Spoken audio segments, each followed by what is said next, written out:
Downloading your account data from Bank of America is a straightforward process that allows you to keep track of your finances. Follow these steps to easily access and download your account information. Step 1. Log into your account. Visit the Bank of America website and enter your online banking credentials to log into your account. Make sure you're using a secure internet connection. Step 2. Navigate to account information. Once logged in, locate the Accounts tab on the main menu. Click on it to view your account summary and transaction history. Step 3. Select the account. Choose a specific account from which you want to download data. This could be a checking, savings, or credit card account. Click on the account name to access its details.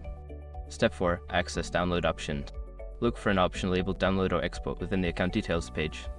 This is typically found near the transaction history or account statement section. Click on it to proceed. Step 5. Choose file format and download.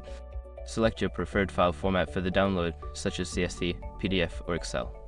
After making your selection, click the download button to save the file to your device.